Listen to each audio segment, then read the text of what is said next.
па Весна Бендерска, поранешна пратеничка во 2 мандати од СДСМ, каде што има видеа како кажува дека Антонио Милошевски е криминалец. Сега иронијата на судбината е стави таа жена да биде подпредседател на собрание, Антонио Милошевски да е подпредседател на собрание и да се во иста владеачка коалиција. Па јас да сум новинар, да ми дојде таа на емисија, ќе ги извадам сите тие неизини говори и пресконференции против Антонио Милошевски и ќе го поставам само единственото прашање. Дали вие сте истата личност и дали вие го имате истото мислење за вашиот колега подпредседател Антонио Милошевски? И сега истите тие што фрлале дрва и камења во коалиција со истите, да речам, луѓе. Значи све се сведува на лично материјално богатење, личен интерес и ништо друго. Види, кажа нешто интересно. Рече за 6 години Македонија членка на Европска унија. 5 до 7 да. Ки поминат бугарите устав се, тоа да не правиме. Или имаш некоја информација или си преголем оптимист бидејќи ама премиерот апсолутно не оди во таа насока, вели дека апсолутно оди во таа насока, апсолутно оди во таа насока. Последната изјава му беше дека не прифаќал ултиматуми, уцени. Последната информација било од Влен, ги прашале, Влен наводно во програмската определба кажале дека 6 месеци било договорот да се придвижи процесот за внесување на уставни измени. Јас не знам таа реторика и тој вординг на Влен. Само извини ова да го докажам.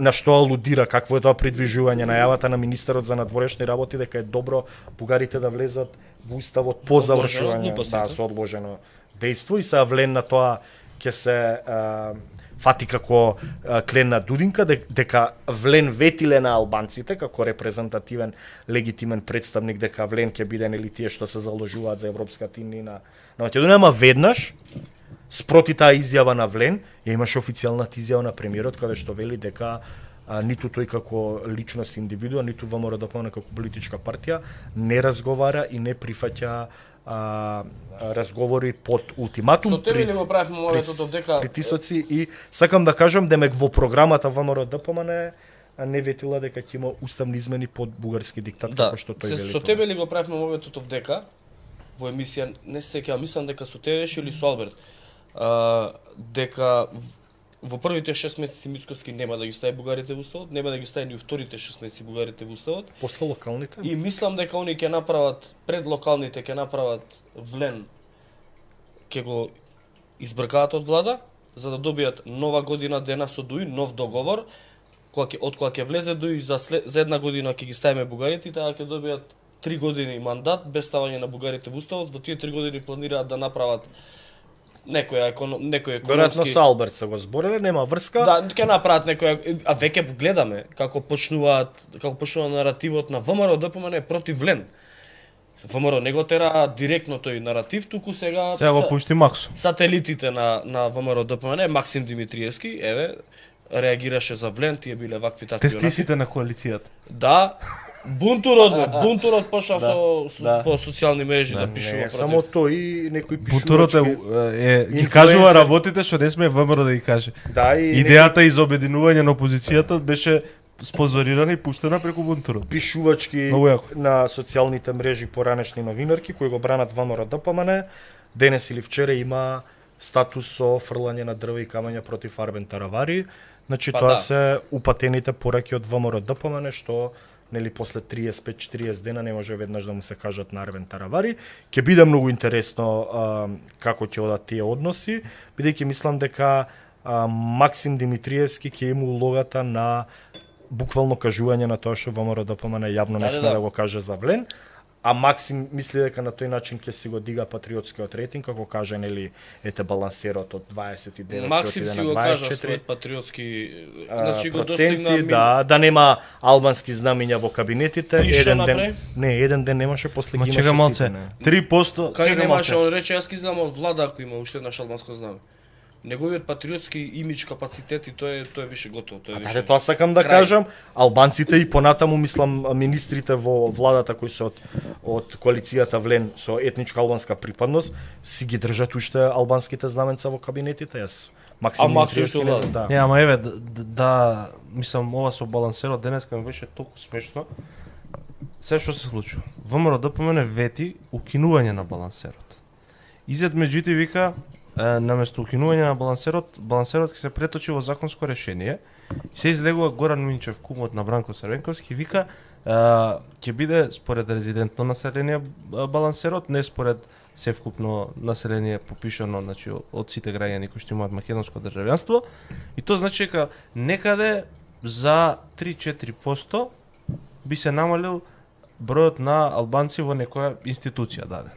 Се, например, тоа во едно министерство ќе значи, кое што у просек има негде 300 луѓе вработени, ќе значи 9 луѓе поише ќе има македонци. Нели е малце глупаво да собереш на тоа политички поени? И смешно. Два одговори ќе ти дам. Прво, јас многу сум бил противник на етничката поделба на квалитетите кои треба да ги... Тоа е дискриминација. Иде негативна и позитивна. Не, негативна, знае зашто е? Негативна е за професионалните, честни и образовани албанци и македонци. Не е меритократски систем. Не е меритократски, туку е етнопартиски систем, со тој балансер, каде што ние се ја даваме суштината на дебатата колку има албанци или колку има македонци во институциите на системот, а не велиме дали тие македонци или албанци се стручни, компетентни и си ја вршат работата за која се платени, бидејќи нели администрацијата треба да биде независна, професионална и сервис на граѓаните. Јас веднаш ќе кажам, лично јас, не ми е воопшто битно дали има 100 албанци и 10 македонци или 100 македонци и 10 албанци, ако сите се корумпирани, криминализирани, неспособни и не работат ништо и не се сервис на граѓаните и само земаат плата. Значи јас не гледам некој дали е албанец или македонец на институција на систем, гледам он како си ја врши работата. Сега ќе речете албанците не иделе на работа. Ма знаете ли колку македонци имаше не идат на работа, се вработени во институциите на систем? Албанците биле корумпирани, па македонците нели се корумпирани? Значи ние ако влеземе, тоа е наметнување на еден наратив на национализам каде што реално да правиме. Ама тоа користеше само пред избори и сега го нема. Добро, ама сакам да кажам, се замараат луѓето 33 години со однос на македонци и албанци, а квалитетните кадри од држава и македонци и албанци се иселија бидејќи не сакаат да живеат во ваква држава. Тоа е мојот прв одговор. Вториот одговор, да ми изиграва некој поранешен генерален секретар на СДСМ, патриот, и да се става ореол на голем патриот, сега он уствари ќе ги намалува албанците, што бил неколку пати пратеник, и бил генерален секретар на СДСМ пред 15 на години. Во најмала рака е смешно, дегутантно и кловновски, зашто истиот тој човек, ако сметал дека е таа правилна политика, како генерален секретар на СДСМ можел да ја наметне да биде официјална политика на СДСМ, ама тогаш тоа не го правил.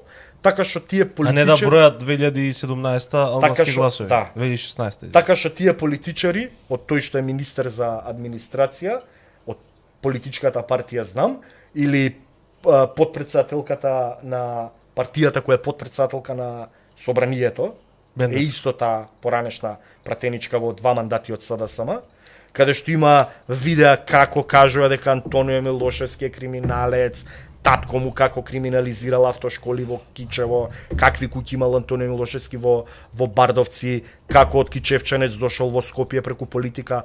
Она држи пресконференција како пратеник од СДСМ и го реди Антонио Милошевски пред 15 на години. Сега иронијата на судбината е стави таа жена да биде подпредседател на собрание, Антонио Милошевски да е подпредседател на собрание и да се во иста владеачка коалиција. Ние објавивме само уште ова сакам да ти кажам. Па јас да сум новинар, да ми дојде таа на емисија, ќе ги извадам сите тие нејзини говори и пресконференции против Антонио Милошевски и ќе го поставам само единственото прашање. Дали вие сте истата личност и дали вие го имате истото мислење за вашиот колега подпредседател Антонио Милошевски?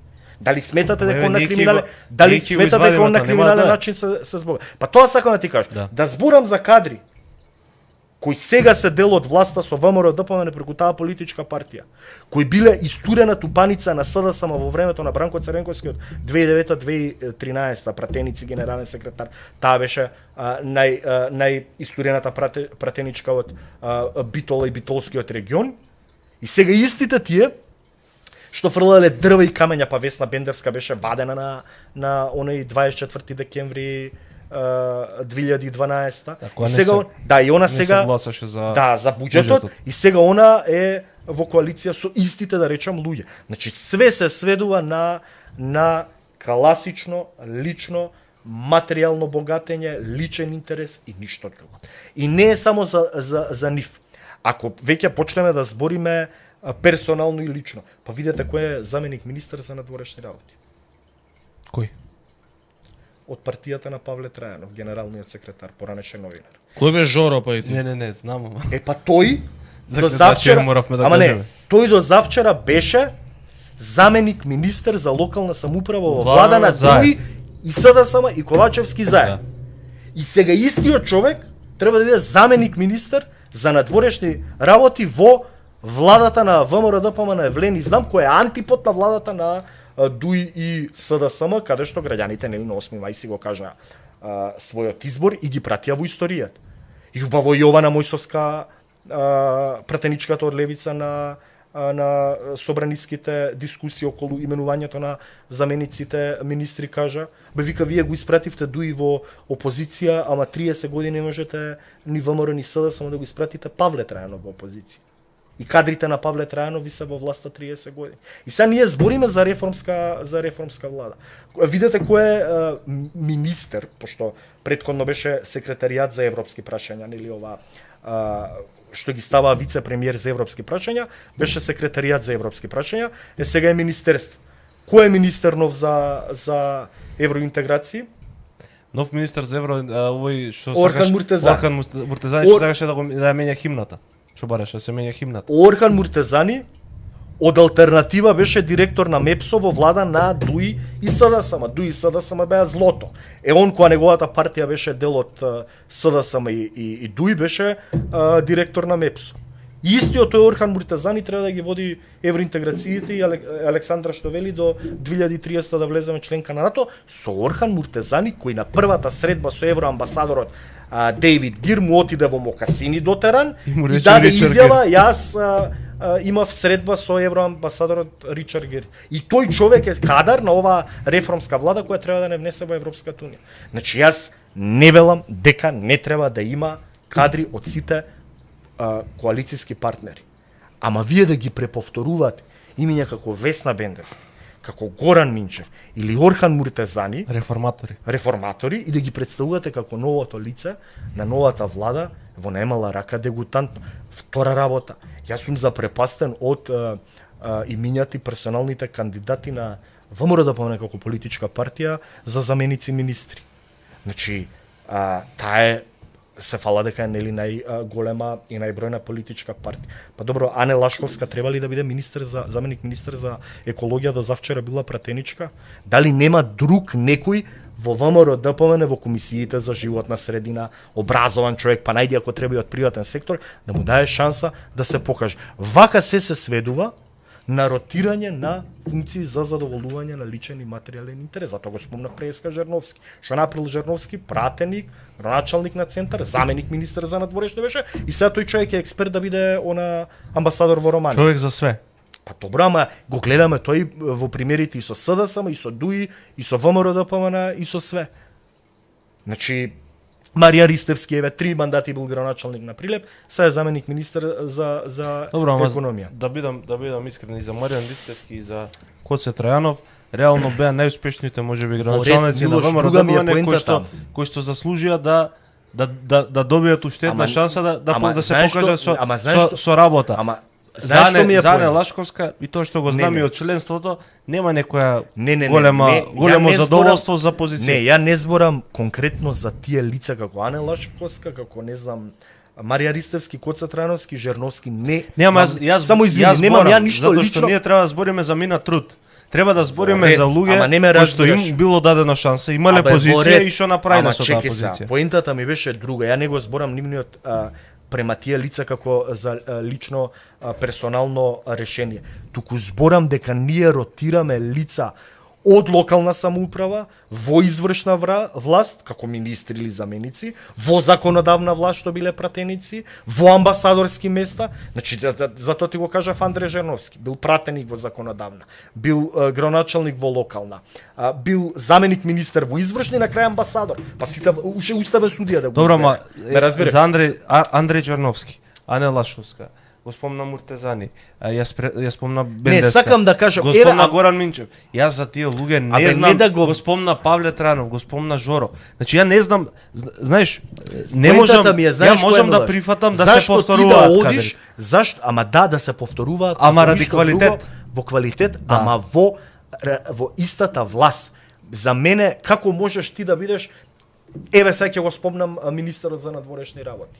Значи јас бев запрепастен зашто тој човек лично прифати да биде градоначалник на аеродром и нели има реакција дека аеродром е лошо водена општина. И сега мислам да му дадеме, ајде да кажам, право, да видиме како ќе води македонската дипломатија, дека е многу посоодветен на местото министер за... Значи, вие лудо сте од локална самоуправа, да имате капацитет да водите локална самоуправа и после видите министер за надворешни работи. И што на крај нека ве направат директор на МЖ македонски. Значи, тоа се сакам да кажам само менување на истите луѓе кои ротираат од различни типови на власти, од локална, законодавна, извршна и амбасадорска власт, ќе да кажам.